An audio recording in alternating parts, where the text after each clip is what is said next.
see here, grease pencil fill materials. I love them.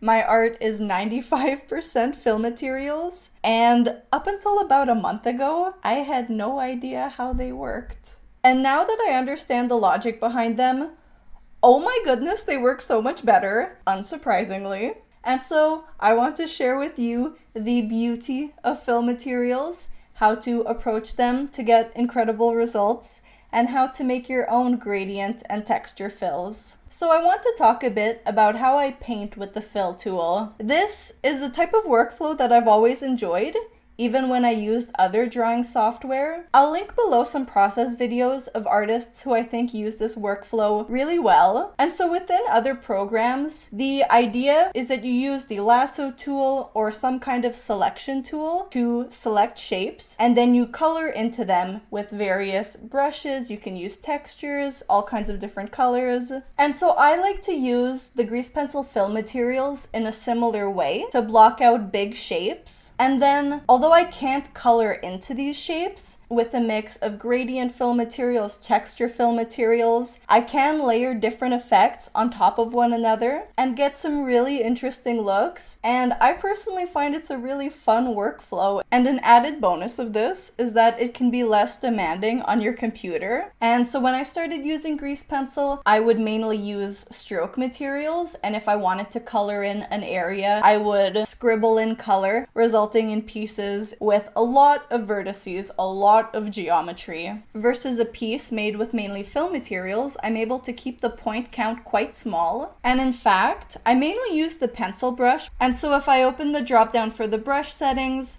and go into post-processing, I'm able to bring the simplify value up quite a bit, resulting in strokes with very minimal geometry. But with this, you're able to cover a huge area and get different looks with the gradients and textures. So I've just created a new blank grease pencil object. And so I'll create a new material slot, make a new material, and I'll have it just be a fill material. And so by default, it's set to the style solid. And so if we draw, we're just getting a solid fill.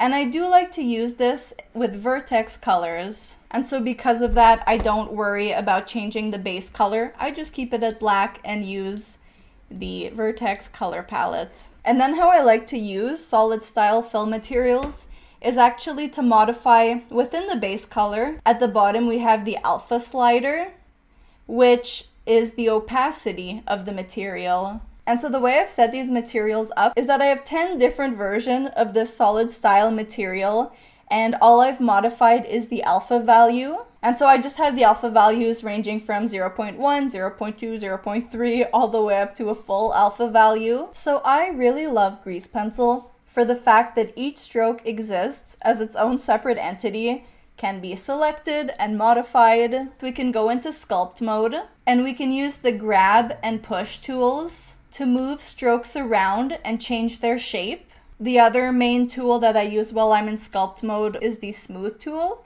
which I mainly access by holding shift. We can also go into vertex paint mode and use this brush at the top to subtly recolor the strokes of our piece. So this is by modifying the whole piece all at the same time, but I actually like using fill materials and modifying them one stroke at a time, mainly using this when a certain stroke just feels off. So for that, I like to go into edit mode and click directly on a stroke to select it. So sometimes selecting strokes can be a bit unpredictable, because even if you're using stroke select mode, it will still select the stroke based on whichever vertex is nearest to your mouse when you click. And as there can be large gaps in your geometry which you may not realize, it has definitely happened to me where I've tried so many times to click on a stroke and then it keeps clicking on other strokes. And so you may just want to go into point select mode and then find a vertex for the stroke that you actually want to select. And then you can press 2 to reselect the stroke as a whole. It can also be handy to check where the vertices are, because fill material strokes actually close themselves when you draw them. Meaning if you just draw 3 sides of a square, it will close itself and make a full square. But then if you go into edit mode, we can see that the closed area has no geometry, and so it you're never going to be able to select it unless you select one of the vertices on either end of it. So once you have a stroke selected, you can use the shortcut F to close it to create some geometry over that straight line where there was none. And then from here, if I press 2 to select the stroke as a whole. And so as well as being able to select this part of the stroke now, it can also be sculpted in sculpt mode. So I do like selecting specific strokes and then sculpting that specific stroke with this selection mask active. And same thing for in vertex paint mode. I like to check on this selection mask. And then I actually do mostly enjoy using the replace tool. When I work, I typically have a color palette that I'm working from. And so I like that the replace tool just in a click fully replaces the color. And then if it's a bit off, I can use the slider and the color palette. And then, since I talked about having all of my fill materials with different opacities, what's also really cool about this is that if I want to modify the opacity of a stroke, say one of these that are 100%, I can select it in edit mode, right click, and in assign material, I can lower its opacity by assigning it to a fill with an alpha value that is lower. Another fun feature in the right click menu, if you go into arrange, and so I like to arrange by sending the strokes either to the back, to the front, or moving them forward or backward one stroke at a time. So basically strokes are layered. You can think of it from top to bottom, front to back, and if a stroke is at the front, then it will appear on top of all of the strokes of that layer, as well as all of the layers below it.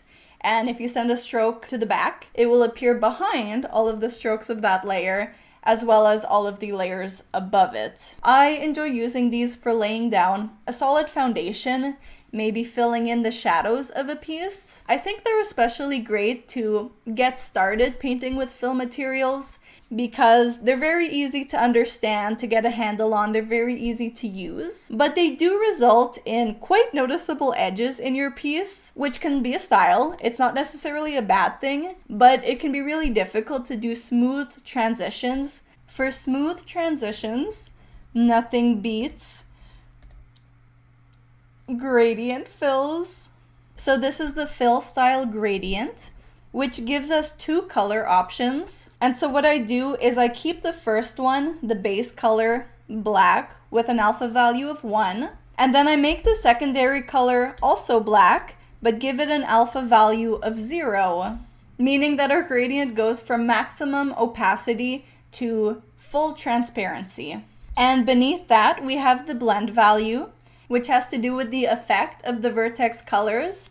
And so at 0, the black of the material color is all that we see. And at 1, we only see the vertex colors. And then some other settings with the gradient fill are to flip the colors. And so with the way that I set up the gradient, this just flips which side of the gradient is opaque and which side is transparent. And then we can also modify the location of the gradient, its rotation, and scale. As we approach 0, oh wow, and actually as we get to 0, we can see the gradient become just a solid straight line, and the gradient becomes more subtle the larger the scale. So I've actually set myself up with 5 different gradient materials, and they just range from a very light, very subtle gradient to a dark, intense gradient. And then I don't touch these settings again. Instead, if I lay down a gradient stroke and I want the gradient to have a very specific look, I use the tool in edit mode called the Transform Fill tool. Whoo, buddy, I accidentally clicked onto this one day and everything changed. So this allows me to select a specific stroke and then the location of the gradient, its rotation, and scale are all suddenly modifiable without needing to create a new material specifically for that single stroke, which is, yes, how I used to do it. I use this a lot for sky gradients or for shadows where I want the gradient to be in a very, very specific direction, size, shape. And so with this method, I can just focus on filling in a specific shape, and then afterwards, I can focus exclusively on what the gradient is doing. So the transform fill tool is really great for strokes that have a really important purpose, but for most of my strokes, I don't need to give them the perfect gradient. I want to use one of my 5 gradient materials, depending on how intense I want it to be. And then I just want to draw a stroke, but I want to know that the gradient will be roughly in the direction and position that I want it to be. So what's the problem here? Well, I have Blender files full of me just drawing circles and squares and triangles, trying to figure out how the gradient materials work, getting different results from what felt to me like exactly the same stroke shape. And so this will be easier to explain once we've talked about the final type of fill material style, texture. So I've just quickly switched to Krita. I'm creating a square document and then draw an arrow. And then what I like to do is to go into filter, colors, and then color to alpha to turn this into a transparent PNG. Love it. So now in our texture fill material, I can plug in the image that I just created, draw a new stroke, and then I'll lower the scale value. I don't want to go negative because then they'll be facing the wrong direction. I'll just have the location and rotation all at 0. And so for what I'm about to explain, I'll add a stroke to our material so that you can see the actual stroke that I drew. And again, for clarity of explanation, I will actually lower the blend value to 0 so that all we're seeing is the blue color of the arrow I created. And then I'll also quickly go into the modifiers properties tab, add a tint modifier, open the influence dropdown and give it a custom curve. And then I'll make the strength 1 and the color red. And then I will redraw this stroke with a green vertex color. So now you can see kind of what I'm getting at. We have our texture material showing us the direction with the arrows, and the start of our stroke is green and the end of the stroke is red. And so the arrow that I made in Krita was pointing from left to right. And so we can think of it like whenever the arrows of our texture fill material are pointing from left to right, the texture is straight. It's not rotated or flipped in any way. And so to explain this, I'll draw 4 squares, all going clockwise, but the first one will start from left to right, then top to bottom, right to left, and finally bottom to top. So for each of these squares, the arrow texture is pointing in a different direction. But remember how I said it's only straight if the arrow points in the original direction as the arrow was drawn, which is left to right. So I'll go into edit mode, select the first square, and then if I use the translate option of the transform fill tool, it moves how you would expect. If I pull it right, it goes right, left it goes left, and up and down work as well. And so that's what I mean when I keep saying straight. And we can compare that to all of the other squares. Because of how I drew them, they've all essentially been rotated in some way or another. And so if I select the first one and try to translate it, right is down, down is left. You get the idea. For the next one, up and down work, but left and right do not. And for the final one, and so what I've discovered is that the direction of the fill, whether it's a gradient or a texture, is 100% based on the first 2 vertices. So I'll go to vertex select mode and A to select everything. And so no matter how far apart they are, how close together, it's all about these first 2 vertices. And in fact, if I select the first vertex of a stroke and then move it with G, you can see that this completely changes the direction of the texture, and actually the arrow perfectly follow the direction, the angle of the first vertex to the second vertex. No other vertex has any effect on anything other than the overall shape of the fill. So let's put the pause on texture materials and go back to gradient fill materials for a little bit. I have them set up that if I draw left to right and then clockwise, the result is that it will go from light to dark, the darkest being at the right. And I actually did this before I fully understood gradients, I must admit. And so I have them with a rotation value of 180. But what I actually could have done with a rotation value of 0, instead, I could have given the first, the base color, the one with the alpha value of 0, and have the secondary color have the alpha value of 1. It's exactly the same results. It's just, I don't know, it feels cleaner to me having the rotation value at 0. But yes, all of my gradient materials are set up with this directionality to them. And I kind of think of this as the darkest portion of the gradient is on the inside of the gradient fill, because I typically draw gradients with a lot of U shapes. And so the darkest portion of the gradient is on the inside of the U shape. And so now that we understand how direction with gradients and texture fills works a little bit more, I use this in 2 ways. So for many of my gradient strokes, I don't need them to be perfect, but I do want to have an idea of how they'll look as I'm drawing them. And so I use this knowledge instead. I make squares, U's, and V shapes. And I can make the gradient go in any direction that I want, as long as I keep in mind that the darkest part of the gradient will be within the shape itself. Basically, how I have my 5 gradients set up is that they just vary by location and scale. And so for location, remember that if we bring the scale value down, the X location has to do with how far away the gradient is from the start point of the stroke. Actually, at a X location of 0, you don't see the gradient at all. And then the Y location actually doesn't do anything when the rotation value is either at 0 degrees or, like for these, 180 degrees. I'd rather have the rotation be at 0 and just have to worry about one location value. And so yeah, my gradients just vary based on how far away they are from the start point, their X location, and the size or intensity of the gradient.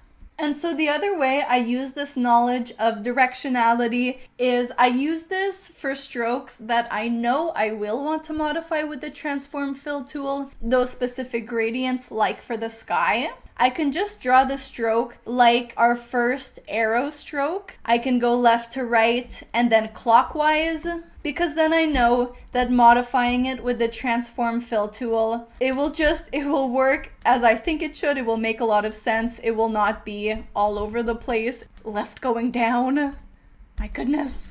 So I really like using texture fills as a way to include stamps into my grease pencil artwork. I'm going to make a whole video about this. It's a huge part of my workflow, but I would like to quickly wrap up this video with how to make a simple texture fill, because there is one last thing you have to keep an eye out for. And so I'm back in Krita. I'll just draw a cute little doodle and save it again as a transparent PNG. And then I'll go back to our texture fill material and plug it in as our image. And then if I draw our good old left to right clockwise stroke, our cats are upside down.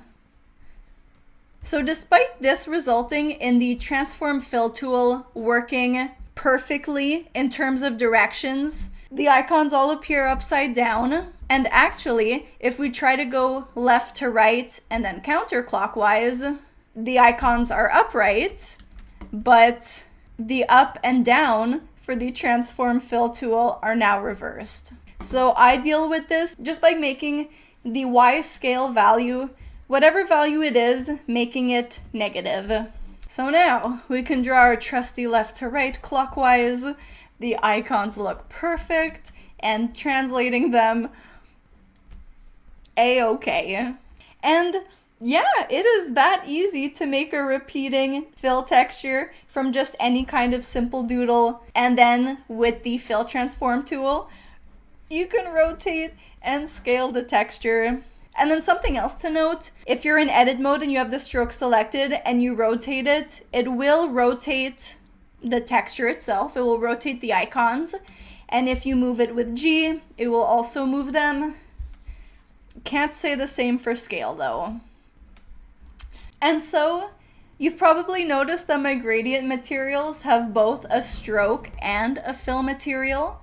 And so the stroke for all of them is just a solid stroke. I didn't change any of the settings. I literally just checked on the box for stroke. I used this to help me when I was making these gradient materials, but then I kind of liked it, so I kept it. What I find cool about combining both stroke and fill materials in the same material is that, for example, with the pencil brush, which has both opacity and radius affected by pen pressure, this changes absolutely nothing for the fill, but this will affect the stroke. And I just think that this adds some really cool variety. You know, I can have fills with a really intense outline if I press hard, and then fills with virtually no outline if I press really softly. And then I also have my lightest fill material, which I think of it like using a stroke. I will occasionally scribble in some areas, but this does also have a bit of a fill to it as well. This just goes down to, I think this is fun, and I think having fun while you make art is so important and not celebrated enough. So I hope that this has been helpful. Thank you so much if you stuck around to the end. You can find me at Sophie Jantak on all the social medias. I like to share grease pencil stuff on Twitter, but Instagram is where I share most of my art. And so I've actually been posting a lot of daily paintings of my dog over there. Free download links of blend files will be in the description. I've been forgetting to say subscribe and like stuff for a while. It's very appreciated if you want to, but no matter what, I really appreciate you. Thanks for being here. Alright, take care.